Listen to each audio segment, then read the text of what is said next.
ഇന്ന് നമുക്ക് ഷറഫുദ്ദീൻ കേന്ദ്ര കഥാപാത്രത്തിലെത്തുന്ന മധുവിധു എന്ന മലയാള സിനിമയുടെ കഥ നോക്കിയാലോ? വീഡിയോയിലേക്ക് കടക്കുന്നതിന് മുൻപ് വീഡിയോ കാണുന്ന കൂട്ടുകാർ ഒന്ന് ലൈക്ക് ചെയ്യാനും വീഡിയോയ്ക്ക് കുറച്ചൊന്ന് റീച്ച് കിട്ടുന്നതിന് വേണ്ടിയിട്ട് കമന്റ് സെക്ഷനിലെ ഹൈപ്പ് എന്നൊരു ഓപ്ഷൻ ക്ലിക്ക് ചെയ്യാനും മറക്കരുതേ. കഥ ആരംഭിക്കുന്നത് ആഞ്ഞിലിമൂട്ടിൽ നായർ തറവാട് കാണിച്ചുകൊണ്ടാണ്. ആഞ്ഞിലിമൂട്ടിലെ ഇപ്പോഴത്തെ മുതിർന്ന പൗരനാണ് ശേഖരൻ നായർ. ശേഖരന് രണ്ട് ആൺമക്കളുണ്ട്, രാജ്കുമാറും അംബരീഷും. രാജ്കുമാറിന് രണ്ട് മക്കളുണ്ട്. മൂത്തവൻ അമൃതരാജ്, രണ്ടാമത്തവൻ വിമൽ രാജ്. അമ്മു എന്നാണ് അമൃതരാജിനെ വിളിക്കുന്നത്. അമ്മുവിന് കുറേ നാളായിട്ട് പെണ്ണ് നോക്കുന്നു, പക്ഷെ പെണ്ണൊന്ന് സെറ്റാകുന്നതേയില്ല. മാത്രവുമല്ല, ആഞ്ഞിലിമൂട്ടിൽ തറവാട്ടില് സ്ത്രീകളൊക്കെ മരണപ്പെട്ടു പോയി. സ്ത്രീകൾ വാഴാത്ത തറവാടാണെന്ന് നാട്ടുകാർക്കിടയിൽ സംസാരമുണ്ട്. ശേഖരൻ കുടുംബം പുതുക്കിപ്പണിതപ്പോഴോ കാവ് വെട്ടിത്തെളിച്ചു. അതോടെ ആഞ്ഞിലിമൂട്ടിൽ തറവാട്ടുകാർക്ക് സർപ്പകോപം കിട്ടിയെന്നാണ് നാട്ടുകാർ പറയുന്നതും. ഒരുപാട് വർഷം ഗൾഫിൽ കിടന്ന് കഷ്ടപ്പെട്ടതാണ് രാജ്കുമാർ. ഭാര്യ സരോജിനിയാണെങ്കിലോ മരണപ്പെട്ടു പോയി. ഭാര്യയുടെ കൈപുണ്യം കിട്ടിയിരിക്കുന്നത് അമ്മുവിനായതുകൊണ്ട് തന്നെ അമ്മു ഒരു കഫേ നടത്തുകയാണ്. അനുജനായ വിമലാണെങ്കിലോ ഡിഗ്രി 3ാം വർഷ വിദ്യാർത്ഥിയും. അംബരീഷ് കേബിൾ ടി വി നടത്തുകയാണ്. കൂടെ ജിജോ എന്നൊരു സഹായിയുമുണ്ട്. കൊച്ചമ്പലം സൈഡിൽ ആരോ സ്ഥിരമായിട്ട് കേബിൾ കട്ട് ചെയ്യുന്നുണ്ട്. ഹെൽപ്പിന് അമ്മുവിനെ കൊണ്ടാണ് പോകുന്നത്. ആരാണ് കേബിൾ കട്ട് ചെയ്യുന്നതെന്ന് ഇതുവരെയായിട്ടും കണ്ടുപിടിക്കാനായിട്ട് അംബരീഷിനും ജിജോയ്ക്കും കഴിഞ്ഞിട്ടേയില്ല. ഒരിക്കൽ വിമലിന് കോളേജിൽ ചെറിയൊരു പ്രശ്നം.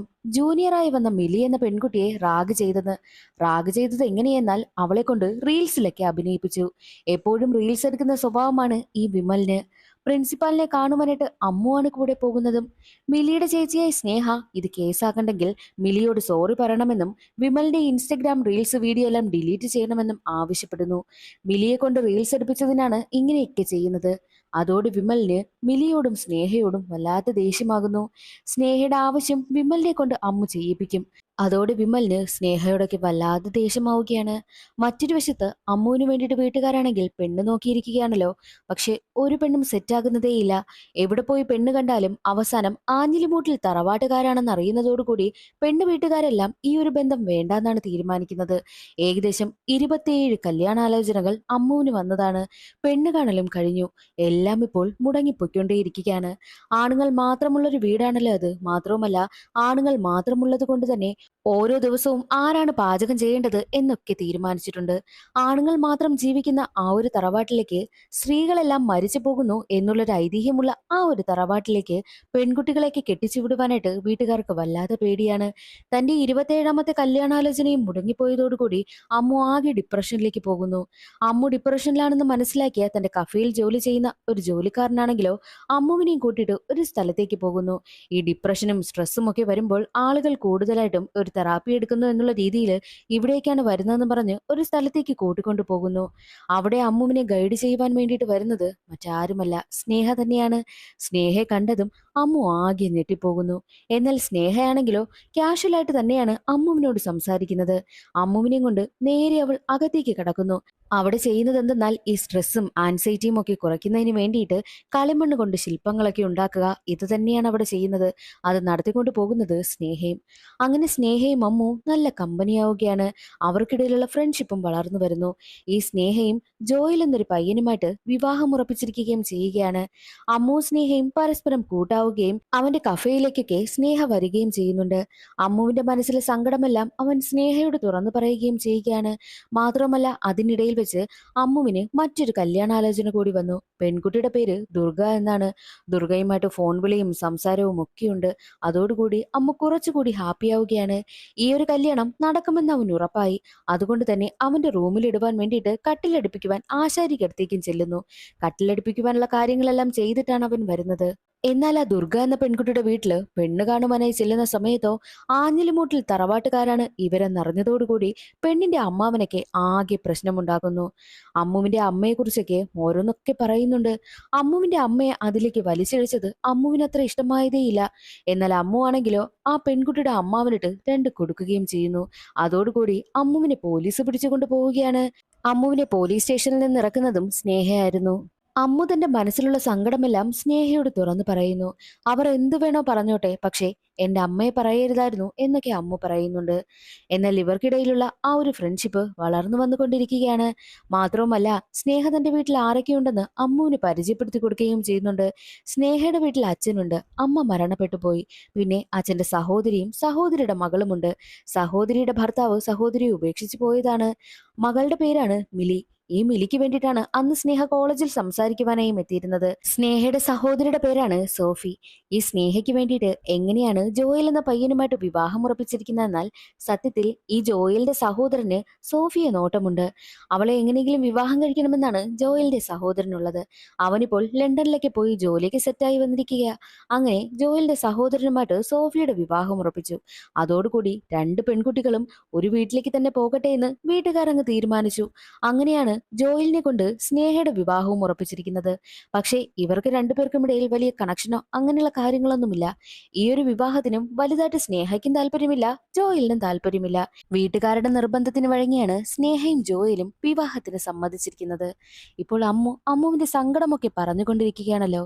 എന്നാൽ ഒരു ഘട്ടത്തിൽ അമ്മുവിനെ കാണുവാനായി എത്തിയ സ്നേഹയാണെങ്കിലോ തനിക്ക് അമ്മുവിനെ ഇഷ്ടമാണെന്നുള്ള കാര്യം അമ്മുവിനോട് പറയുന്നു. അമ്മുവിനെ അവൾ പ്രപ്പോസ് ചെയ്യുകയാണ്. അമ്മു ഷോക്കായി പോകുന്നു. കാരണം ആദ്യമായിട്ടാണ് അവനെ ഒരു പെൺകുട്ടി ഇഷ്ടമാണെന്നൊക്കെ വന്ന് പറയുന്നത്. അവന്റെ കുടുംബത്തിന്റെ കാര്യങ്ങളെല്ലാം അറിഞ്ഞു വെച്ചുകൊണ്ട് ഒരു പെൺകുട്ടി വന്നതുകൊണ്ട് തന്നെ അവനും അവളെ ഒരുപാട് ഇഷ്ടമാകുന്നു. ഈ ഒരു കാര്യം വീട്ടിലെങ്ങനെ അറിയിക്കുമെന്നാണ് രണ്ടാളുടെയും ടെൻഷൻ. കാരണം രണ്ടുപേരും രണ്ട് മതമാണല്ലോ. വലിയ സീനൊന്നുമില്ല. വീട്ടിൽ എന്തെങ്കിലും പ്രശ്നമുണ്ടെങ്കിൽ ഞാൻ എന്റെ മെഴ്സി ആന്റിയെ കൊണ്ട് അച്ഛനോട് സംസാരിപ്പിക്കാമെന്നും സ്നേഹ പറയുന്നു. അങ്ങനെ സ്നേഹയാണെങ്കിലോ മെഴ്സിയെ കൊണ്ടാണ് തന്റെ അച്ഛനോട് സംസാരിപ്പിക്കുന്നത്. ജോയലിന് ഇപ്പോൾ എന്താ കുഴപ്പം, അവനെ കൊണ്ട് വിവാഹം കഴിപ്പിച്ചാൽ എന്താ പ്രശ്നമെന്നൊക്കെ അച്ഛൻ ചോദിക്കുന്നുണ്ട്.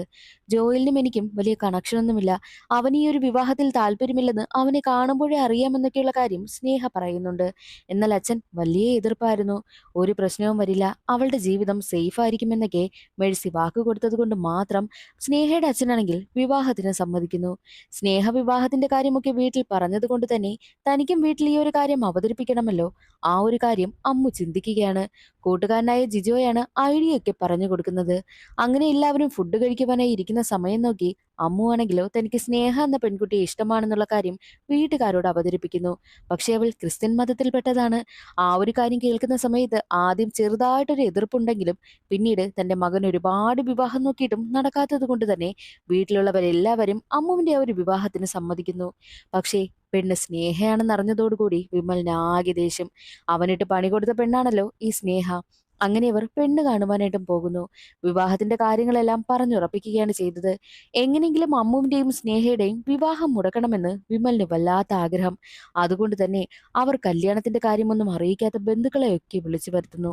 പക്ഷെ എന്തൊക്കെ നോക്കിയിട്ടും അമ്മു ഇനി സ്നേഹയെ തന്നെ വിവാഹം കഴിക്കൂ, മാത്രമല്ല ഈ വിവാഹത്തിന് ഞങ്ങളും സപ്പോർട്ടാണെന്നും അംബരീഷും രാജനും ഒക്കെ പറയുന്നുണ്ട്. തന്റെ സഹോദരനാണ് കല്യാണം മുടക്കുവാനായി നോക്കുന്നതെന്നുള്ള കാര്യം അമ്മുവിന് മനസ്സിലായി. അങ്ങനെ കല്യാണത്തിനുള്ള ഒരുക്കങ്ങളൊക്കെ നടക്കുകയാണ്. രണ്ടു വീട്ടുകാരും നല്ല തിരക്ക്. മനസമ്മതത്തിനുള്ള കാര്യമൊക്കെ നോക്കുകയാ. മനസമ്മതത്തിന് കുറച്ച് ദിവസങ്ങൾക്ക് മുൻപ് സ്നേഹയുടെ അച്ഛനായ മാർക്കോസിന് ഒരു കോള് വരുന്നു. മാർക്കോസ് ഇത് കേട്ട് ഞെട്ടിപ്പോവുകയാണ്. ഉടനെ തന്നെ സ്നേഹ അമ്മുവിനെയും വിളിച്ച് വിവരം പറയുന്നു. അമ്മുവും കൂട്ടുകാരനായി ജിജിയോയും നേരെ എത്തിയിരിക്കുന്നത് രജിസ്റ്റർ ഓഫീസിലേക്കാണ്. അവിടെ എത്തുമ്പോൾ കാണുന്ന കാഴ്ച അമ്മുവിന്റെ അച്ഛനായ രാജ്കുമാറും സ്നേഹയുടെ അച്ഛന്റെ സഹോദരിയായിട്ടുള്ള മെഴ്സിയും രജിസ്റ്റർ മാരേജ് ചെയ്തിരിക്കുന്നു. അത് കണ്ട് രണ്ടു കൂട്ടരും ഷോക്കായി പോകുന്നു. എങ്ങനെയാണിത് സംഭവിച്ചതെന്നാൽ, സത്യത്തിൽ അമ്മുവിന്റെ പെണ്ണുകാണൽ ചടങ്ങിനാണ് ആദ്യമായിട്ട് രാജ്കുമാർ മാർക്കോസിന്റെ വീട്ടിലെത്തുന്നത്. അവിടെ വെച്ചാണ് മെഴ്സിയെ കാണുന്നത്. മെഴ്സിയുടെ ജീവിതകഥ മാർക്കോസ് എല്ലാവരോടും പറയുന്നു. അവരുടെ അച്ഛനെ പറ്റിയ ഏറ്റവും വലിയ അബദ്ധമാണ് മെഴ്സിയെ കൊണ്ട് വിവാഹം കഴിപ്പിച്ചത്. മെഴ്സിയുടെ ഭർത്താവ് അവളെ ഒരുപാട് ഉപദ്രവിക്കുമായിരുന്നു. കുഞ്ഞിന് ഏകദേശം 2 വയസ്സുള്ളപ്പോൾ മെഴ്സിയുടെ ഭർത്താവ് അവളെ ഉപേക്ഷിച്ചു പോയി. അന്നു മുതൽ താനാണ് മെഴ്സിയും കുഞ്ഞിനെയും നോക്കുന്നതെന്നുള്ള കാര്യം മാർക്കോസ് പറയുന്നു. അതെല്ലാം കേട്ട് സങ്കടപ്പെട്ട് മെഴ്സി അകത്തേക്കും കയറി പോകുന്നുണ്ട്. എന്നാൽ പോകുവാനായി ഇറങ്ങുന്ന സമയത്ത് രാജ്കുമാറാണെങ്കിലോ തനിക്ക് ടോയ്ലറ്റിൽ പോകണമെന്ന് കള്ളം പറഞ്ഞ് മെഴ്സിയെ കാണുവാനായും എത്തി. അവിടെയാണ് കഥയിൽ മറ്റൊരു ട്വിസ്റ്റ്. എന്തെന്നാൽ സത്യത്തിൽ ഈ രാജ്കുമാറും മെഴ്സിയും പണ്ട് പ്രണയിച്ചിരുന്നു. എന്നാൽ അവർക്ക് രണ്ടുപേർക്കും ആഗ്രഹിച്ചതുപോലെ വിവാഹം കഴിക്കുവാനായി കഴിഞ്ഞില്ല. രണ്ടുപേരെ വിവാഹം കഴിച്ചു പോയി. എന്നാൽ ഒരുപാട് വർഷങ്ങൾക്ക് ശേഷമാണ് ദേ ഇപ്പോൾ മെഴ്സിയെ കാണുന്നത്. മെഴ്സിയെ കാണുന്ന സമയത്ത് ഇപ്പോൾ രാജ്കുമാറിന്റെ ഭാര്യയായിട്ടുള്ള സരോജിനി മരണപ്പെട്ടിരുന്നു. മാത്രവുമല്ല, മെഴ്സിയുടെ ഭർത്താവും അവളെ ഉപേക്ഷിച്ചു പോയി. ഇനി രണ്ടുപേർക്കും വീണ്ടും പ്രണയിക്കാമല്ലോ.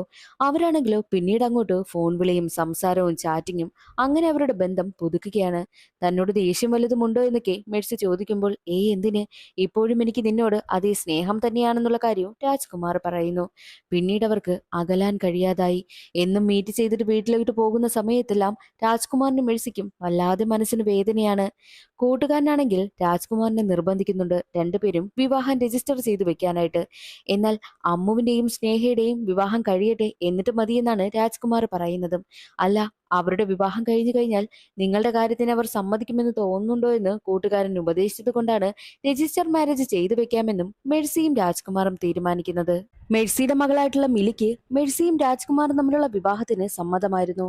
അങ്ങനെയാണ് രജിസ്റ്റർ മാരേജ് നടന്നതും. ഇതാണ് യഥാർത്ഥത്തിൽ സംഭവിച്ചത്.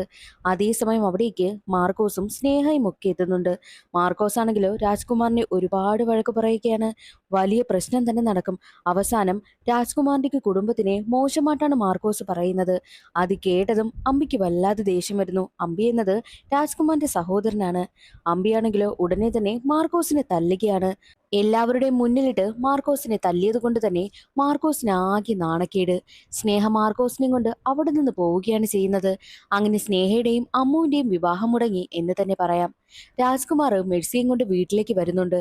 പിന്നീട് അങ്ങോട്ടുള്ള ദിവസങ്ങളിലൊന്നും അമ്മു വിളിച്ചിട്ട് സ്നേഹ ഫോൺ എടുക്കുന്നതേയില്ല. സ്നേഹ അമ്മുവിനെ ഉപേക്ഷിച്ചു എന്ന് തന്നെ പറയാം. ആകെ ഡിപ്രഷൻ അവസ്ഥയിലേക്ക് കടന്നിരിക്കുകയാണ് അമ്മു.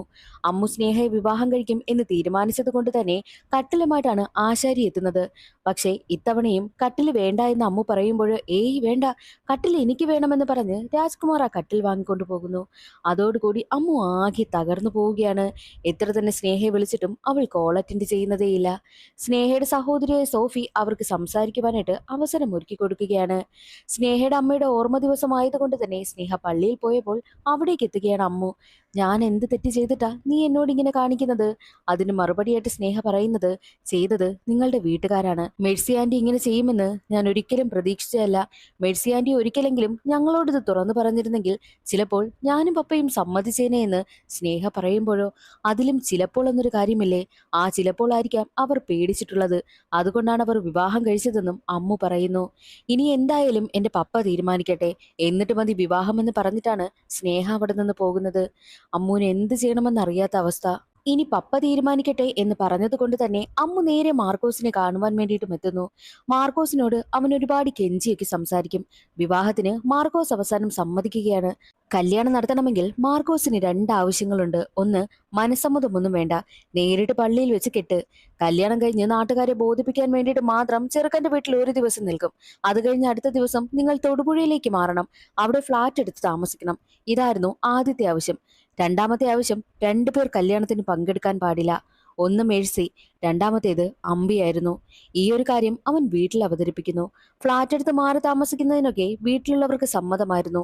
പക്ഷേ മേഴ്സി വരരുതെന്ന് പറഞ്ഞത് രാജ്കുമാറിന് വല്ലാതെ ഫീലാകുന്നു. നിന്റെ അമ്മയുടെ സ്ഥാനത്താണ് മേഴ്സി ഉള്ളത്, ആ മേഴ്സി വരാതെ എങ്ങനെ കല്യാണമെന്ന് രാജ്കുമാർ ചോദിക്കുമ്പോഴോ, നിങ്ങളൊക്കെ കാരണമാണ് എന്റെ ജീവിതത്തിൽ ഇപ്പോൾ ഇങ്ങനെ സംഭവിച്ചത്, ഇനിയും എനിക്ക് റിസ്ക് എടുക്കാൻ കഴിയില്ല എന്നായിരുന്നു അമ്മുവിന്റെ മറുപടി. അതോടെ മേഴ്സിയും മകളും കല്യാണത്തിന് വരുന്നില്ല എന്ന് തന്നെ മേഴ്സി പറയുന്നു. എന്നാൽ അമ്പി വരരുതെന്ന് പറഞ്ഞത് കേട്ടതോടുകൂടി അമ്പി ആകെ തകർന്നു പോകും.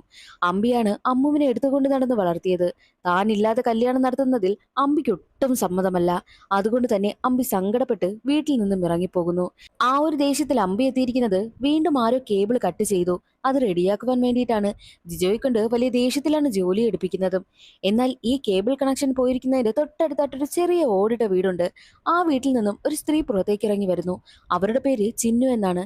മിക്കപ്പോഴും ഈ കേബിൾ ആരെങ്കിലും കട്ട് ചെയ്യുമ്പോൾ അത് റെഡിയാക്കുവാനായിട്ട് അമ്പി വരുമ്പോൾ ഈ ചിന്നു ചെന്ന് സംസാരിക്കാറുണ്ട്. ഇത്തവണയും ചിന്നു ചെന്ന് സംസാരിക്കുന്നു. എന്താ അമ്പി എണ്ണിന് ഇത്ര ദേഷ്യമെന്ന് ജിജോയോട് ചോദിക്കും. അതിന് മറുപടിയായിട്ട് അമ്പി പറയുന്നത്, നമ്മൾ ആരെ സ്നേഹിച്ചിട്ടും കാര്യമില്ല, സ്നേഹിക്കുന്നവർക്ക് തിരിച്ച് നമ്മളോടൊരു സ്നേഹം വേണ്ടേ എന്നാണ് അമ്പി പറയുന്നത്. എന്നാൽ അത് കേട്ട് ചിന്നു ആണെങ്കിലോ അകത്തേക്ക് പോയിട്ട് ഒരു വലിയ കവർ എടുത്തുകൊണ്ട് വരുന്നു. ആ കവറിൽ നിറയെ ഈ ചിന്നു ഇതുവരെയായിട്ടും കട്ട് ചെയ്ത കേബിളിന്റെ ഒയറുകളായിരുന്നു. അവളത് തറയിലേക്ക് തട്ടിയിടുകയാണ്.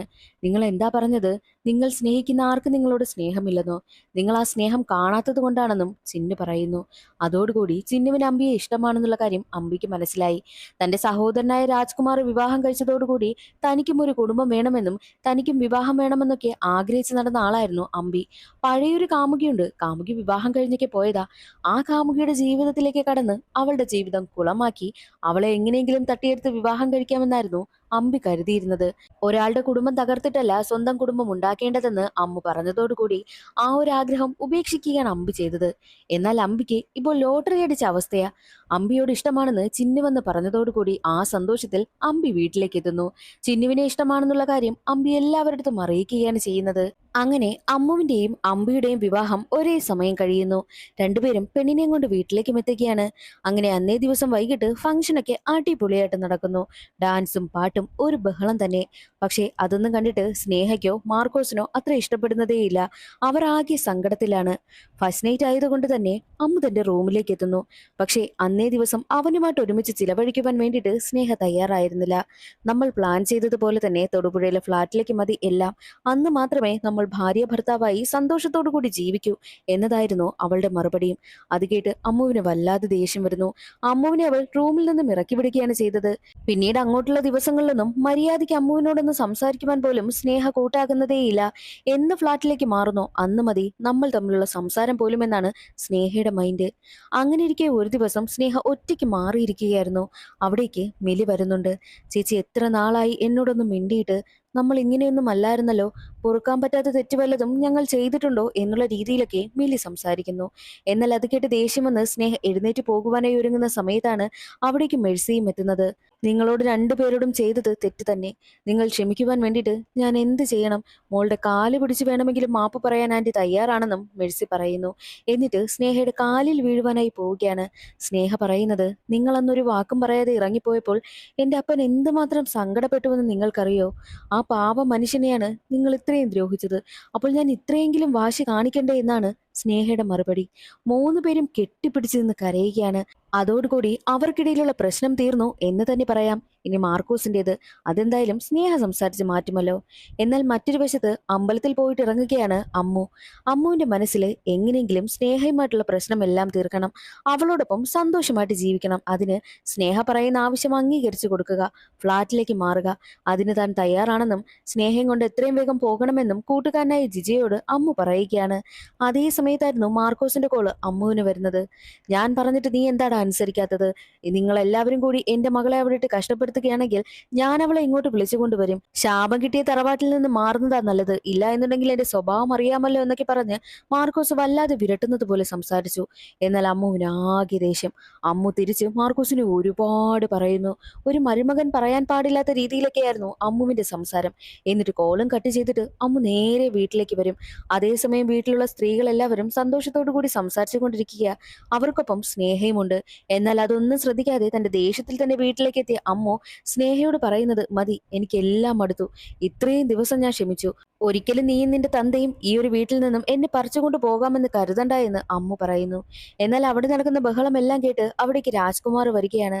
മാത്രമല്ല ചിന്നു പറയുന്നുണ്ട്, എടാ ഇപ്പോൾ പ്രശ്നമൊന്നുമില്ല, എല്ലാ പ്രശ്നങ്ങളും ഞങ്ങൾ പറഞ്ഞു തീർത്തുവെന്ന്. അതേസമയം രാജ്കുമാർ ഇവിടെ ഇങ്ങനെ സംസാരിക്കരുതെന്നൊക്കെ അമ്മുവിനോട് പറയുമ്പോഴോ ഇവളുടെ അച്ഛൻ പറഞ്ഞത് എന്താണെന്ന് അച്ഛൻ അറിയോ? നമ്മളൊക്കെ ശാപം കിട്ടിയ കുടുംബക്കാരാണെന്ന്. അതിന് മറുപടിയായിട്ട് സ്നേഹ പറയുന്നതോ, അതിലെന്താ തെറ്റ്? ഇവിടെ ശാപം കിട്ടിയത് സ്ത്രീകൾക്കല്ല, ഇവിടുത്തെ പുരുഷന്മാർക്കാണെന്ന്. അത് കേട്ടതും അമ്മു സ്നേഹയെ തല്ലിയിട്ട് അവിടെ നിന്നും ഇറങ്ങിപ്പോകും. എല്ലാവരുടെയും മുന്നിൽ സ്നേഹ ആകെ നാണം കിട്ടു. ഭർത്താവിൽ നിന്നും വിവാഹം കഴിഞ്ഞ ആദ്യ ദിനം തന്നെ അടി കിട്ടിയത് കൊണ്ട് സ്നേഹ അവിടെ നിന്നും ഇറങ്ങിപ്പോവുകയാണ് ചെയ്യുന്നത്. വൈകുന്നേരം അമ്മു വീട്ടിലേക്ക് തിരികെ എത്തുകയാണ്. അവന് വല്ലാത്ത കുറ്റബോധം. സ്നേഹ തല്ലണ്ടായിരുന്നു എന്നൊക്കെ അമ്മുവിന് തോന്നുന്നു. വീട്ടിലേക്ക് എത്തുന്ന സമയത്താണ് സ്നേഹ വീട്ടിൽ നിന്നും ഇറങ്ങിപ്പോയി എന്നുള്ള കാര്യം അമ്മു അറിയുന്നതും. മാത്രവുമല്ല മെഴ്സിയുമായിട്ടുള്ള പ്രശ്നങ്ങളെല്ലാം പറഞ്ഞ് ഒത്തുതീർപ്പാക്കി എന്നുള്ള കാര്യവും അമ്മു അറിയുകയാണ്. നിങ്ങളൊക്കെ കാരണമാ എന്റെ ജീവിതം ഇങ്ങനെ ആയത്. എല്ലാത്തിനും ഒരുപാട് നന്ദിയുണ്ടെന്ന് തന്റെ അച്ഛനോടും മെഴ്സിയോടും പറഞ്ഞിട്ടാണ് അമ്മു വീട്ടിൽ നിന്നും ഇറങ്ങിപ്പോകുന്നത്. തന്റെ മകൻ ഒരുപാട് സങ്കടം അനുഭവിക്കുകയാണെന്നുള്ള കാര്യം രാജ്കുമാറിന് മനസ്സിലായി. പിന്നീട് അങ്ങോട്ടുള്ള ദിവസങ്ങളിലൊന്നും രാജ്കുമാറും മെഴ്സിയും അധികം സംസാരിക്കുവാനൊന്നും കൂട്ടാക്കുന്നതേയില്ല. അവർക്കിടയിലും പ്രശ്നങ്ങൾ ഉണ്ടായി തുടങ്ങി. മാത്രവുമല്ല, അമ്പിയും തന്റെ ഭാര്യയെ ചിന്നുവിനോട് പറഞ്ഞിരുന്നു വിവാഹം കഴിഞ്ഞാൽ ചിന്നുവിന്റെ വീട്ടിൽ പോയി താമസിക്കാമെന്ന്. ചിന്നുവിന്റെ വയ്യാത്ത അമ്മ മാത്രമാണ് വീട്ടിലുണ്ടായിരുന്നത്. എന്നാൽ അമ്പിയും അവളുടെ വീട്ടിലേക്ക് പോകുവാനായിട്ടും തയ്യാറാകുന്നതേയില്ല. അമ്പിക്കും ചിന്നുവിനും ഇടയിലും പ്രശ്നമുണ്ടായിരിക്കുകയാണ്. അമ്മു എത്ര തന്നെ സ്നേഹയോടൊന്ന് മിണ്ടുവാനായിട്ട് ശ്രമിക്കുന്നോ അതൊന്നും നടക്കുന്നതേയില്ല. ഒരു ദിവസം കഫേയിലേക്ക് സ്നേഹയുടെ അനിയത്തിയായ സോഫി വരികയാണ്. സോഫി വന്നിരിക്കുന്നത് സ്നേഹയുടെയും അമ്മുവിന്റെയും പ്രശ്നം പറഞ്ഞു തീർക്കാനാണെന്ന് അമ്മു കരുതി. പക്ഷേ അതല്ല, ജോയലിന്റെ സഹോദരനായ ടോമുമായിട്ടാണ് തന്റെ വിവാഹം ഉറപ്പിച്ചിരിക്കുന്നത്. ആ ഒരു വിവാഹത്തിന് തനിക്ക് താല്പര്യമില്ല എന്നും മറ്റൊരാളെ തനിക്ക് ഇഷ്ടമാണെന്നും സോഫി പറയുന്നു. അത് ആരാണ് ആളെന്നുള്ള കാര്യം അമ്മു ചോദിക്കുമ്പോഴോ അത് മറ്റാരുമല്ല, ജോയലാണെന്നുള്ള കാര്യം അവൾ പറയുകയാണ്. അത് കേട്ടതോടുകൂടി അമ്മു ആകെ ഷോക്കായി പോകുന്നു. ഉടനെ തന്നെ അമ്മു സോഫിയും കൂട്ടിയിട്ട് അവനെ കാണുവാനായിട്ട് പോവുകയാണ്. സോഫിയും ജോയലും തമ്മിലുള്ള പ്രണയം സത്യമാണോ എന്ന് അറിയാൻ വേണ്ടിയിട്ടാണ് സോഫിയും കൂട്ടി അമ്മു ജോയലിനെ കാണുവാൻ വേണ്ടിയിട്ട് എത്തിയിരിക്കുന്നത്. ജോയലിനോട് ഈ ഒരു കാര്യം ചോദിക്കുമ്പോൾ ജോയൽ പറയുന്നത്, ഞാൻ ബിസിനസ് ചെയ്ത് എനിക്ക് ഒരുപാട് കടമുണ്ടായി. ആ കടമെല്ലാം വീട്ടിയത് ടോമാണ്. അവൻ എന്തായാലും എന്നെക്കാളും നിന്നെ നന്നായിട്ട് സ്നേഹിക്കുന്നുണ്ട്. അവൻ നിന്നെ നന്നായിട്ട് നോക്കും. ഈ ഒരു കാര്യമെല്ലാം മറന്നേക്കണം. എന്റെ സഹോദരനെ വിഷമിപ്പിക്കുവാനായിട്ട് എനിക്ക് കഴിയില്ല എന്ന് പറഞ്ഞിട്ടാണ് ജോയൽ പോകുന്നത്. ജോയലിനെയാണ് തനിക്ക് ഇഷ്ടമെന്നുള്ള കാര്യം വീട്ടിൽ പറയുവാനായിട്ടുള്ള ധൈര്യം സോഫിക്കുമില്ല. സോഫിയാണ് തനിക്ക് ഇഷ്ടമെന്നുള്ള കാര്യം വീട്ടിൽ പറയുവാനായിട്ട് ജോയലിനും ധൈര്യമില്ല. അതുകൊണ്ട് തന്നെ വിവാഹം നടക്കട്ടെ എന്നുള്ളതാണ് അമ്മുവിന്റെ മൈൻഡ്. എന്നാൽ അതേ സമയമായിരുന്നു മെഴ്സി കുഴഞ്ഞു വീഴുന്നത്. മെഴ്സിയെ ഹോസ്പിറ്റലിലേക്ക് കൊണ്ടുപോകും. മെഴ്സി പ്രഗ്നന്റ് ആണെന്നുള്ള കാര്യം അപ്പോഴെല്ലാവരും അറിയുന്നു. അതോടുകൂടി പിണക്കമെല്ലാം മറന്ന് മാർക്കോസും മകളായ സ്നേഹയും അവിടേക്ക് എത്തുന്നു. എന്തായാലും ഇനി പ്രസവത്തിന്റെ കാര്യമൊക്കെ ഞാൻ എന്റെ സഹോദരിയെ വീട്ടിൽ കൊണ്ടുപോയി നോക്കിക്കോളാം എന്നൊക്കെ പറഞ്ഞ് മാർക്കോസ് വല്ലാതെ സന്തോഷിക്കുകയാണ്. മാത്രമല്ല, ഞായറാഴ്ച സോഫിയുടെ കല്യാണമാണെന്നും എല്ലാവരും വിവാഹത്തിന് വന്ന് നന്നായിട്ട് സഹകരിക്കണമെന്നും ഒരച്ഛന്റെ സ്ഥാനത്ത് നിന്ന് സോഫിയുടെ വിവാഹം നന്നായിട്ട് നടത്തണമെന്നുമുള്ള കാര്യം രാജ്കുമാറിനോടും മാർക്കോസ് പറയുന്നു. അതോടെ രാജ്കുമാർ എല്ലാ കാര്യങ്ങളും നന്നായിട്ട് നടത്തണമെന്നും തീരുമാനിക്കുകയാണ്. അതേസമയം സോഫി അമ്മുവിനോട് പറയുന്നുണ്ട്, ഈ വിവാഹം നടന്നു കഴിഞ്ഞാൽ താൻ ചത്തു കളയുമെന്ന്. അതോടുകൂടി കടലിനും ചെകുത്താനും ഇടയിൽപ്പെട്ട അവസ്ഥയാണ് അമ്മുവിന്. അമ്മു ഈ ഒരു കാര്യം വന്ന് തന്റെ ചിറ്റപ്പനായ അമ്പിയോടും കൂട്ടുകാരനായ ജിജോയോടും സഹോദരനായ വിവേകിനോടും ഒക്കെ പറയുന്നുണ്ട്. ഇവർ 4 പേരും ചേർന്ന് കല്യാണം മുടക്കുവാനായിട്ടുള്ള പ്ലാനൊക്കെ നടത്തുകയാണ്. അങ്ങനെ ഞായറാഴ്ച എത്തി. വിവാഹത്തിന്റെ ഒരുക്കങ്ങളൊക്കെ നടക്കുകയാണ്. തലേ ദിവസത്തെ ഹൽദി പരിപാടിയും ഒക്കെ നടത്തുന്നു. ആ ഒരു ചടങ്ങിൽ പങ്കെടുക്കുവാനായിട്ട് എല്ലാവരും എത്തിയിട്ടുണ്ട്. 4 പേരും എങ്ങനെ വിവാഹം മുടക്കുമെന്ന് പ്ലാൻ ചെയ്യുന്നു. വിവേകാണെങ്കിലോ ചെറിയൊരു മരുന്ന് അവർക്ക് കാണിച്ചു കൊടുക്കുകയാണ്. പയ്യനെ ബോധം കെടുത്തണം, എന്നിട്ട് 2 ദിവസം അവൻ ഹോസ്പിറ്റലിൽ കിടക്കട്ടെ, അങ്ങനെ കല്യാണം മുടങ്ങുമല്ലോ, അതിനുള്ള മരുന്നാണെന്ന് പറഞ്ഞാണ് വിവേക് തന്റെ ചേട്ടനായ അമ്മുവിന്റെ കയ്യിൽ ആ ഒരു ബോട്ടിൽ ഏൽപ്പിക്കുന്നത്. പക്ഷേ ഈ ഒരു മരുന്ന് കലക്കി കൊടുക്കുന്നതിന് മുൻപ് ചെറുക്കനോട് ഈ ഒരു കാര്യം അവതരിപ്പിച്ചു നോക്കാം, അവൻ വിവാഹത്തിൽ നിന്ന് പിന്മാറിയാലോ എന്നൊക്കെയുള്ള ചിന്ത അമ്മുവിനുണ്ടാകുന്നു. ഡാൻസും പാട്ടുമൊക്കെ നടക്കുന്നതിന്റെ ഇടയിലൂടെ ടോമിനെ വിളിച്ച് മാറ്റി നിർത്തി, ടോം ഈ ഒരു കല്യാണത്തിൽ നിന്ന് പിന്മാറണം. സോഫിക്ക് ഈ ഒരു വിവാഹത്തിന് ഒട്ടും താല്പര്യമില്ല. അവൾക്ക് മറ്റൊരാളെയാണ് ഇഷ്ടമെന്നുള്ള കാര്യം അമ്മു പറയുമ്പോഴോ ടോമിന്റെ മറുപടി, അവൾക്ക് ആരെയാണ് ഇഷ്ടമെന്നുള്ളത് അവൾ എന്നോട് തുറന്നു പറയട്ടെ, അങ്ങനെയാണെങ്കിൽ ഞാൻ വിവാഹത്തിൽ നിന്ന് പിന്മാറാമെന്നും ടോം പറഞ്ഞിട്ട് പോകുന്നു. അതോടെ ഒരു രക്ഷയുമില്ല എന്ന് മനസ്സിലാക്കി അമ്മുവും കൂട്ടരും ചേർന്ന് ആ ഒരു മരുന്ന് കലക്കുകയാണ്. ചെക്കനും പെണ്ണിനും കുടിക്കുവാനായിട്ടുള്ള ജ്യൂസിലാണ് കലക്കിയിരിക്കുന്നത്. അതായത് ടോമിന് കുടിക്കുവാൻ വേണ്ടിയിട്ട് മാത്രമുള്ള ജ്യൂസില്. അങ്ങനെ ജ്യൂസ് കൊണ്ടുവന്ന് വെക്കുന്നു. പക്ഷേ പെണ്ണും ചെറുക്കനും കൈകോർത്ത് പിടിച്ച് കുടിച്ചത് കൊണ്ട് തന്നെ ആ ജ്യൂസ് കുടിച്ചത് നമ്മുടെ സോഫി തന്നെയായിരുന്നു. അത് കണ്ട് അമ്മുവൊക്കെ ഞെട്ടിപ്പോവുകയാണ്. ആഘോഷങ്ങൾക്കിടയിൽ ഉടനെ തന്നെ ടോം മൈക്ക് വാങ്ങിയിട്ട് എല്ലാവരോടുമായിട്ട് കുറച്ച് കാര്യങ്ങൾ പറയുന്നു. സോഫിക്ക് ഈ ഒരു വിവാഹത്തിന് താല്പര്യമില്ല, അവൾക്ക് മറ്റൊരാളെയാണ് ഇഷ്ടമെന്നുള്ള കാര്യം അമ്മു പറഞ്ഞു. ആ ആൾ ആരാണെന്നുള്ള കാര്യം അമ്മു പറയുന്നോ അതോ സോഫി പറയുന്നോ എന്ന് ടോം ചോദിക്കും. അതേ സമയത്തായിരുന്നു ആ ഒരു ജ്യൂസ് കുടിച്ചതിന്റെ എഫക്റ്റിൽ സോഫി തലകറങ്ങി വീഴുന്നത്. അതോടെ സോഫി എന്തോ കഴിച്ചിട്ടുണ്ടെന്നുള്ള കാര്യം എല്ലാവർക്കും മനസ്സിലായി. ഇതെല്ലാം കാണുന്ന മാർക്കോസ്, നിനക്ക് എന്റെ കുടുംബത്തിനോട് എന്താടാ ഇത്ര ദേഷ്യമെന്ന് അമ്മുവിനോട് ചോദിക്കുന്നു. ഞങ്ങൾക്കറിയാത്ത എന്ത് രഹസ്യമാണ് എന്റെ അനുജത്തിക്കുള്ളതെന്നും സ്നേഹയും വന്ന് ചോദിക്കും. എല്ലാവരുടെയും ചോദ്യത്തിന് മുന്നിൽ പകച്ചു നിൽക്കുന്ന അമ്മുവിനടുത്തേക്ക് രാജ്കുമാർ വന്നിട്ട് അമ്മുവിനെ തല്ലുന്നു. എല്ലാവരും കൂടി അമ്മുവിനെ കൈവയ്ക്കുമെന്നായപ്പോൾ ജോയൽ അവിടേക്ക് വന്നിട്ട്, ഞങ്ങൾക്ക് വേണ്ടിയിട്ടാണ് അമ്മു ഇത്രയും ചെയ്തത്. എനിക്ക് ഈ ഒരു കാര്യം തുറന്നു പറയുവാനായിട്ടുള്ള ധൈര്യമില്ല. എന്റെ സഹോദരനെ വേദനിപ്പിക്കുവാനായിട്ടും എനിക്ക് കഴിയില്ല. അതുകൊണ്ട് ഞങ്ങൾക്ക് വേണ്ടിയിട്ടാണ് അമ്മു ഇങ്ങനെയൊക്കെ ചെയ്തതെന്നുള്ള കാര്യവും ജോയൽ പറയുന്നു. അത് കേട്ട് അവിടേക്ക് എത്തുന്ന ടോം പറയുന്നു, പറയുന്നത് നീ ഒരു ഫെയിലിയർ ആണെന്ന് നിനക്കൊരു തോന്നലുണ്ടോ? ഒരിക്കലുമല്ല. നീ അങ്ങനെ ചിന്തിക്കേ ചെയ്യരുത്. നീ സ്നേഹിച്ച പെണ്ണിനെ ഞാൻ വിവാഹം കഴിക്കുന്നത് ശരിയല്ല. എന്റെ ചേട്ടന്റെ സന്തോഷമാണ് എനിക്ക് വലുത് എന്നതായിരുന്നു ടോമിന്റെ മറുപടി. ടോമിന്റെയും ജോയലിന്റെയും സംസാരത്തിൽ നിന്നും അമ്മു ഒരു തെറ്റും ചെയ്തിട്ടില്ല എന്നുള്ള കാര്യം മാർക്കോസിനും സ്നേഹയ്ക്കും രാജ്കുമാറിനും ഒക്കെ മനസ്സിലായി. ആഞ്ഞിലിമൂട്ടിൽ തറവാട്ടിലുള്ള ആൺപിള്ളേരൊക്കെ അമ്മയില്ലാതെ വളർന്നവരാണ്. എന്നെ വളർത്തിയത് എന്റെ അച്ഛനും കൊച്ചച്ഛനും എന്റെ മുത്തശ്ശനും ഒക്കെയാ. പക്ഷെ അവരാരും എന്നെ മോശമായിട്ട് വളർത്തിയിട്ടേയില്ല. അമ്മയില്ലാതെ വളർന്നതുകൊണ്ട് ആരെയും ദ്രോഹിക്കുകയും ആരെയും വേദനിപ്പിക്കാനൊന്നും അവരെന്നെ പറഞ്ഞു പഠിപ്പിച്ചിട്ടില്ല. ഞാൻ അങ്ങനെ ചെയ്യത്തുമില്ല എന്നാണ് അമ്മുവിന്റെ മറുപടി. അത് കേട്ട് എല്ലാവരും വല്ലാതെ ഇമോഷണൽ ആവുകയാണ്. അമ്മു സങ്കടത്തോടു കൂടി അവിടെ നിന്നും പുറത്തേക്ക് നടന്നു വരുന്ന സമയത്താണ് അമ്മുവിന് എന്തൊക്കെയോ മാറ്റമുണ്ടാകുന്നു. പെട്ടെന്ന് തന്നെ അമ്മു തലകറങ്ങി തറയിൽ വീഴുകയാണ്. അമ്മുവിന്റെ ബോധവും പോകുന്നു. അമ്മുവിന് എന്താണ് സംഭവിച്ചതെന്ന് എല്ലാവരും ചിന്തിച്ചു നിൽക്കുകയാണ്. പ്രത്യേകിച്ച് ആ ഒരു മരുന്ന് കൊണ്ടുവന്ന് കൊടുത്ത അമ്മുവിന്റെ സഹോദരനായ വിവേക്. വിവേകിനടുത്തായിട്ട് അമ്മുവിന്റെ കഫയിലെ ഷെഫ് നിൽക്കുന്നുണ്ട്. ഷെഫ് അപ്പോഴാണ് ഒരു കാര്യം ആലോചിക്കുന്നത്. എന്തെന്നാൽ അമ്മുവിന്റെ സഹോദരനായ വിവേകാണെങ്കിലോ ആ ഒരു മരുന്ന് കൊണ്ടുവന്ന് ജ്യൂസിൽ കലക്കുന്നത് ഈ ഷെഫ് കണ്ടിരുന്നു. ഇതെന്ത് മരുന്നാണെന്ന് ചോദിക്കുമ്പോൾ ഇതേ ഗ്ലൂക്കോസാ, എനർജി കിട്ടാനാ, കല്യാണ പെണ്ണിനും ചെറുക്കനും കുറച്ച് എനർജിയൊക്കെ വേണ്ടേ എന്നാണ് വിവേക് പറഞ്ഞിട്ട് പോകുന്നത്. വിവേക് പോകുന്ന സമയത്ത് ആ ചെറിയൊരു ബോട്ടിൽ അവിടെ വെച്ചിരുന്നു. തന്റെ മുതലാളിക്കും കുറച്ച് എനർജിയൊക്കെ ഒന്ന് കിട്ടട്ടെ എന്ന് ഷെഫ് അങ്ങ് കരുതി. എന്നിട്ട് ഒരു ജ്യൂസിലാണെങ്കിലോ ആ ഒരു മരുന്ന് കലർത്തി തന്റെ മുതലാളിയെ അമ്മുവിന് കൊണ്ടുവന്ന് കൊടുത്തു. ആ ഒരു ജ്യൂസ് കുടിച്ചതോടുകൂടി അമ്മുവിന്റെ ബോധവും പോയി. അങ്ങനെ അമ്മുവിനെ ഹോസ്പിറ്റലിൽ കൊണ്ടുവന്ന് അഡ്മിറ്റ് ആക്കുകയാണ്. അമ്മുവിന് ബോധം വരുന്ന സമയത്ത് അമ്മുവിനടുത്ത് സ്നേഹയുണ്ട്. വിവാഹമൊക്കെ കഴിഞ്ഞു എന്ന് ചോദിക്കുമ്പോൾ അതൊക്കെ എപ്പോഴേ കഴിഞ്ഞു. ആരാ സോഫിയെ വിവാഹം കഴിച്ചത് എന്ന് ചോദിക്കുമ്പോഴോ കെട്ടേണ്ടവർ തന്നെ കെട്ടി എന്നുള്ള കാര്യവും സ്നേഹ പറയുന്നു. അങ്ങനെ സ്നേഹയുടെയും അമ്മുവിന്റെയും പ്രശ്നമൊക്കെ പറഞ്ഞു തീർക്കുകയാണ്. അവർ രണ്ടുപേരും ഒന്നിക്കുകയും ചെയ്യുന്നു. ആഞ്ഞിലിമൂട്ടിൽ തറവാട്ടിന്റെ പ്രശ്നമെല്ലാം തീർന്നിരിക്കുകയാണ്. അവരെല്ലാവരും ഫാമിലിയോടെ നിന്ന് ഫോട്ടോ എടുക്കുന്ന സമയത്താണ് അമ്മു മുമ്പ് പറഞ്ഞിരുന്ന കട്ടിലെത്തുന്നത്.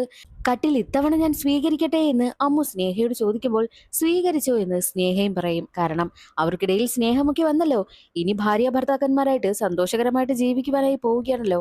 അതേ സമയം തന്നെയായിരുന്നു രാജ്കുമാർ അമ്പിയോട് പറയുന്നുണ്ട്, എടാ ചിന്നുവിന്റെ അമ്മയ്ക്ക് സുഖമില്ലാത്തതല്ലേ, നീ ചിന്നുവിന്റെ വീട്ടിൽ പോയി നിൽക്കുന്ന കാര്യത്തെക്കുറിച്ച് എന്താ ഒന്നും പറയാത്തതെന്ന് ചോദിക്കുമ്പോൾ ആഞ്ഞിലിമൂട്ടിൽ തറവാട്ടിലുള്ള പുരുഷന്മാരാരും തന്നെ ഭാര്യ വീട്ടിൽ പോയി നിന്ന ചരിത്രമേ ഇല്ല, ഞാനും അത് ചെയ്യില്ല എന്ന് അമ്പി പറയുമ്പോഴോ എടാ എടാ പറഞ്ഞ വാക്ക് പാലിക്കടാ. ഒന്നാമതേ ഈ വീട്ടിൽ ആള് കൂടുതലാ. നീ ഭാര്യ വീട്ടിൽ പോയി നിന്നിട്ട് ഇടയ്ക്കിടയ്ക്ക് ഇവിടേക്ക് വന്നാ മതി, വല്ലപ്പോഴും വന്ന് ഞങ്ങളെ കാണ് എന്നുള്ള കാര്യം രാജ്കുമാർ പറയുന്നു.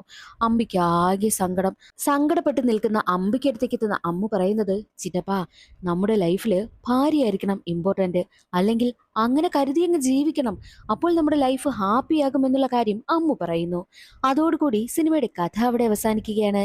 ഇന്നത്തെ ഈ ഒരു വീഡിയോ എല്ലാവർക്കും ഇഷ്ടമായെന്ന് കരുതുന്നു. ഇഷ്ടമായാലൊന്ന് സപ്പോർട്ട് ചെയ്യാൻ മറക്കരുതേ. അടുത്തൊരു വീഡിയോയിൽ കാണാം. അതുവരെ എല്ലാവർക്കും ബൈ.